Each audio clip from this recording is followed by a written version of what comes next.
তো গাইস, আজকে আমরা যেতে চলেছি বিয়ে বাড়ি উইথাউট ইনভিটেশন, মানে বিনা নিমন্ত্রণে যেতে চলেছি বিয়ে বাড়ি। চলো এবার সেখানে গিয়ে যা যা করবো সব কিছু তোমাদের দেখাবো।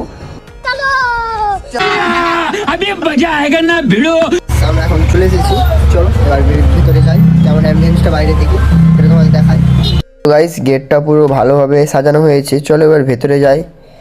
ভেতরের অ্যাম্বিয়েন্সটা খুবই ভালো লেগেছে। ভেতরে এসে দেখলাম এখানে অনেক লোক ছিল, তাই আমার ভয়ও লাগছিল। তারপরে আমরা বেশি দেরি না করে চলে গেলাম তাড়াতাড়ি স্টলে খেতে। প্রথমে আমরা নিয়ে নিলাম চিকেন কাবাব, তারপরে আমরা চলে এলাম নেক্সট খাবার খেতে। পরে আমরা নিয়ে নিলাম চিকেন বেবি কর্ন, যেটা খেতে খুবই টেস্টি ছিল। এরপরে আমরা চলে এলাম মকটেল খেতে, তারপর চলে এলাম আমরা ফুচকা খেতে। ভিতরে এখন সব স্টলগুলো আমরা খেয়ে নিয়েছি, এখন আমরা তোলাতুলি করছি, একটু পরে আমরা যাবো খেতে। তো গাইস, আমরা ভেতরে খেতে চলে এসেছি, চলো খাওয়া দাওয়া হোক একবারে, তারপরে দেখা হচ্ছে তোমার সাথে। মিশন সাকসেসফুল হয়েছে, এখন আমি খাচ্ছি পান।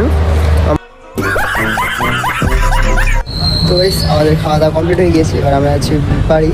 এই বিনা নিমন্ত্রণে বাড়ি খেয়ে খুবই খাওয়া দাওয়া খুবই ভালো ছিল। স্টলে এত পরিমাণে খাওয়া ছিল যে মানে ভাতের সাথে কিছু বেশি খেতে পারিনি। চলো দেখা হচ্ছে নেক্সট ব্লগে।